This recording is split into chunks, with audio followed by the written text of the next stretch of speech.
Assalamualaikum warahmatullahi wabarakatuh. Saya Aswinda Septiani, kelas PMT 4E. Di sini saya akan menjelaskan cara pembuatan perangkat pembelajaran yang digunakan pada sekolah. Saya akan menjelaskan cara perhitungan alokasi waktu efektif semester genap. Untuk mengisi kotak-kotak jumlah minggu dan minggu tidak efektif dan minggu efektif, kita pertama-tama melihat kalender pendidikannya. Di sini pada bulan Januari terdapat 4 minggu. Maka kita isi pada tabel jumlah minggu pada bulan Januari 2020 ada 4 minggu. Setelah itu kita lihat di sini tidak ada tanggal yang diwarnai, itu tandanya semua minggu tidak ada hari libur pada bulan Januari. Maka kita isi di sini minggu tidak efektifnya 0 dan minggu efektifnya 4. Selanjutnya pada bulan Januari kita lihat pada bulan Januari terdapat 4 minggu dan tidak ada warna, berarti tidak ada libur pada bulan Januari. Maka kita isi di sini pada tabel minggu tidak efektifnya 0 dan minggu efektifnya 4. Selanjutnya bulan Maret. Pada bulan Maret itu terdapat ada 5 minggu dan ada sekitar 3 minggu yang ditandai dengan warna, itu tandanya pada minggu yang berwarna ini jam belajar tidak efektif. Maka kita lihat di sini ada 1 minggu, 2 minggu untuk kita isi di sini Maret 5 minggu dan minggu tidak efektifnya 2, minggu efektifnya 3. Selanjutnya pada bulan April terdapat 4 minggu dan terdapat 2 minggu hari yang berwarna, itu tandanya minggu tidak efektif, dan kita isi di sini bulan April 4 minggu, minggu tidak efektifnya 2, minggu efektifnya 2. Selanjutnya di sini kita beri keterangan UAS kelas 9 dan persiapan puasa. Selanjutnya pada bulan Mei kita lihat pada tabel terdapat 2 minggu yang berwarna, itu artinya tidak efektif, dan kita isi di sini 4 minggu pada bulan Mei, jumlah minggunya minggu tidak efektifnya 2, minggu efektifnya 2, dan keterangannya libur Hari Raya Idul Fitri. Selanjutnya bulan Juni. Pada bulan Juni kita lihat pada kalender terdapat 2 minggu yang berwarna, dan itu penilaian akhir semester. Kita isi pada tabel 4 minggu pada bulan Juni, 4 minggu tidak efektif dan minggu efektifnya 0, dikarenakan setelah ujian pada awal bulan siswa tentu tidak akan belajar lagi, itu sebabnya minggu efektif pada bulan Juni itu tidak ada. Setelah itu kita lihat minggu tidak efektifnya. Di sini yang pertama penilaian tengah semester 2 dan remedial dan pengayaan 2 minggu pada bulan Maret minggu kedua dan minggu keempat. Setelah itu libur awal puasa, UAS atau asesmen kelas 9 2 minggu pada bulan April minggu pertama dan minggu ketiga. Setelah itu libur Hari Raya Idul Fitri ada 2 minggu pada bulan Mei pada minggu ketiga dan minggu keempat. Dan setelah itu penilaian akhir semester, remedial, pengayaan, dan penerimaan lapor itu 2 minggu pada bulan Juni, minggu ke-1 dan ke-2. Setelah itu libur semester 2 libur semester 2 itu 2 minggu pada bulan Juni, minggu ke-3 dan ke-4. Sehingga didapat minggu tidak efektifnya ada 10 minggu dan minggu efektifnya 15. Jumlah jam efektif KBM 15 minggu dikali 4 jam pelajaran sama dengan 60, dan 1 minggu untuk minggu cadangan. Pada minggu cadangan ini digunakan untuk apabila terjadi kemunduran dalam ujian dalam pelaksanaan ujian-ujian. Itu sebabnya ada minggu cadangan. Selanjutnya saya akan menjelaskan cara penyusunan program tahunan. Di sini program tahunan terdiri dari kompetensi dasar, materi pokok dan materi pembelajaran, alokasi waktu. Lalu kita lihat di sini untuk mendapatkan kompetensi dasarnya kita didapatkan dari buku.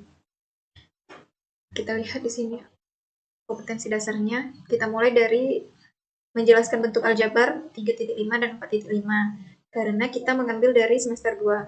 Sehingga kita isi di sini pada kotak kompetensi dasarnya 3.5 dan 4.5. Lalu kita ambil materi pokoknya, kita lihat bab yang ada di buku. Nah, bab yang ada di buku, bentuk aljabar terdapat 4 subbab. Sehingga kita isi di sini 4 subbab, menjelaskan koefisien variabel konstanta dan suku, atau menjelaskan bentuk aljabarnya, lalu pecahan dalam bentuk aljabar, operasi perkalian bentuk aljabar, dan faktor. Pengalokasian waktunya kita sesuaikan 1 JP, 3 JP, 3 JP, dan 3 JP, sehingga jumlah dari pengalokasian waktu itu 10 JP. Selanjutnya, bab kedua, pada semester 2 itu persamaan dan pertidaksamaan linier. Ada 3 subbab di sini, kita lihat di dalam babnya ada 3 subbab, dan kompetensi dasarnya kita ambil dari buku juga yang berada di sini. 3.6 menjelaskan persamaan, ketidaksamaan linear satu variabel dan penyelesaiannya. 3.6 dan 4.6 kita salin ke dalam tabel. Lalu pengalokasian waktunya ada 10 jam pelajaran dibagi menjadi 2 jam, 3 jam, dan 3 jam. Selanjutnya bab ketiga itu perbandingan. Kita lihat di sini kompetensi dasar pada perbandingan menjelaskan rasio 2 besaran atau 1 besaran. Kita lihat di sini kembali, dia terdapat 5 subbab dan pengalokasian waktunya ada 8 jam pelajaran yang terbagi menjadi 1 jam pelajaran, 1 jam pelajaran, 1 jam pelajaran, 3 jam pelajaran, dan 2 jam pelajaran. Selanjutnya aritmatika sosial. Kita lihat di sini, aritmatika sosial mengenal yang 3.9 itu mengenal dan menganalisis berdasarkan situasi berkaitan dengan aritmatika sosial. 3.9 dan 4.9. Aritmatika sosial terdapat beberapa subbab, terdiri dari 4 subbab. Maka kita lihat di sini terdapat 4 subbab, 1, 2, 3, 4. Pengalokasian waktunya ada 8 jam. Dibagi menjadi 2 jam pelajaran, 2 jam pelajaran, 2 jam pelajaran, dan 2 jam pelajaran. Selanjutnya garis dan sudut. Garis dan sudut di sini terdapat 4 subbab. Terdapat 4 subbab. Pengalokasian waktu ada 8 jam pelajaran dan kompetensi dasarnya 3.10 dan 4.10. Bab selanjutnya itu segi 4 ada 2 bab dan segi 3 ada 7 subbab. Maka kita letakkan di sini segi 4-nya ada 2 subbab dan segi 3-nya ada 7 subbab. Kompetensi dasarnya kita ambil dari buku pada 3.11 dan 4.11. Telah tertera di sini 3.11 dan 4.11. Selanjutnya materi terakhir itu penyajian data. Kita lihat kompetensi dasar 3.11 dan 4.12. Lalu kita lihat di sini subbabnya. Subbabnya penyajian data ada 2 subbab. Ada 2 subbab dan pengalokasian waktunya ada 6 jam pelajaran dan 6 jam pelajaran, sehingga jumlah jam pelajarannya ada 64 jam pelajaran. Selanjutnya adalah program semester. Program semester terdiri dari kompetensi dasar, kompetensi pokok, alokasi waktu dan bulan Januari, Februari, Maret, April, Mei, Juni yang terdapat pada semester kedua. Kompetensi dasar kita lihat sesuai dengan kota yang telah kita buat 3.5 dan 4.5. Kita tinggal pindahkan ke program semester dan subbab yang ada pada program tahunan. Pengalokasian waktu juga kita salin ke program semester. Selanjutnya bab kedua itu 3.6 persamaan dan pertidaksamaan linier satu variabel kita sesuaikan dengan program tahunan yang telah kita buat. Kompetensi dasarnya sesuai dengan program tahunan yang telah kita buat. Maka kita tinggal salin kompetensi dasar yang ada pada program tahunan ke dalam program semester. Dan terdapat 3 subbab dan pengalokasian waktu yang sama. Selanjutnya, bab ketiga juga seperti itu. Kompetensi dasar kita ambil dari prota yang telah kita buat. Lalu materinya perbandingan. yang memiliki 5 subbab dan pengalokasian waktu yang sama seperti pada program tahunan. Selanjutnya pada bab berikutnya perbandingan itu terdapat kompetensi dasar yang telah sesuai seperti pada Prota. Perbandingan sesuai pada Prota, pengalokasian waktunya 8 JP. Dan subbabnya ada 5 subbab. Kita salin ke program semester.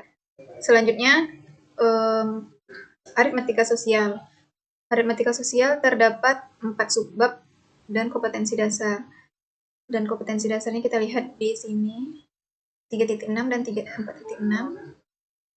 Lalu ada 4 subbab dan pengalokasi waktunya ada 8 jam pelajaran. Ada 8 jam pelajaran dan 4 subbab. Kita bagi pengalokasian waktunya sesuai waktu yang telah ada. Lalu garis dan sudut seperti itu juga. Kompetensi dasar kita ambil dari sesuai dengan yang telah kita buat pada program tahunan, dan pengalokasian waktunya ada 8 jam pelajaran. 8 jam pelajaran dan ada 4 subbab. Yang terakhir ya, lalu segi 4 dan segi 3 itu ada 4 jam pelajaran dan 8 jam pelajaran pengalokasian waktunya. Pada segi 4 ada 2 subbab dan segi 3 ada 7 subbab. Pengalokasian waktunya ada 8 dan pada segi 4 ada 4. Yang terakhir itu penyajian data. Penyajian data terdapat 2 subbab.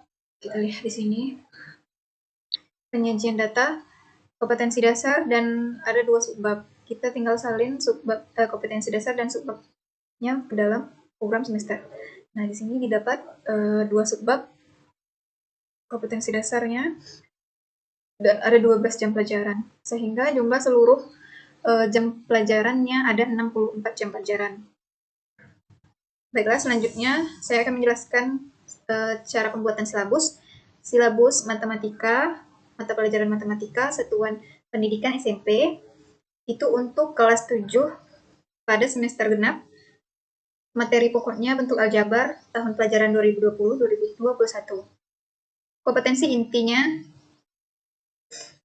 inti kita lihat, kita dapat dari buku. Kita lihat buku yang telah ada.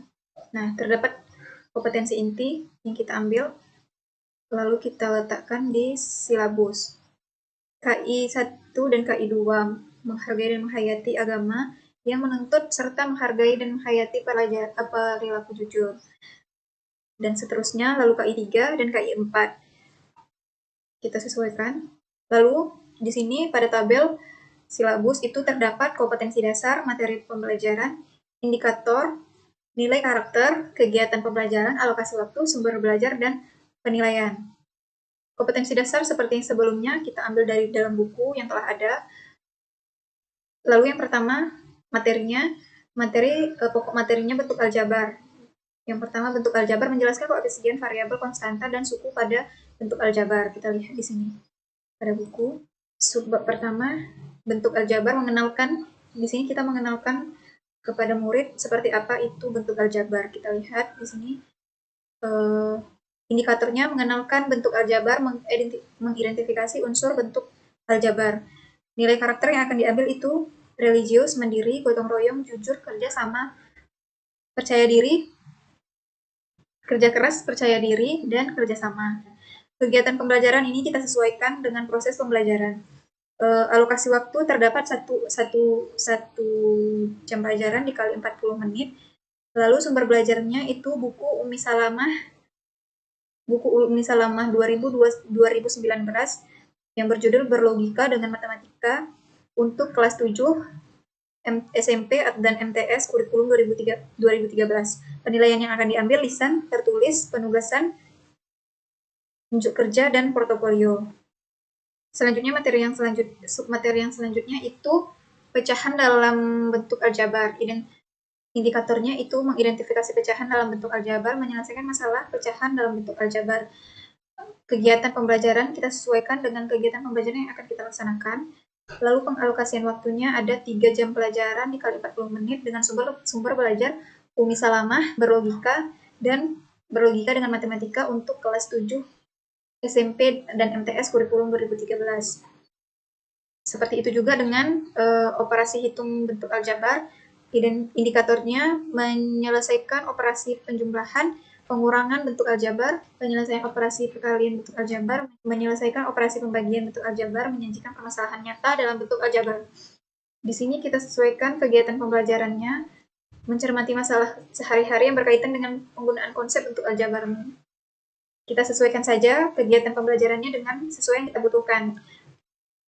Lalu pengalokasian waktunya sesuai pada program semester yang telah kita buat.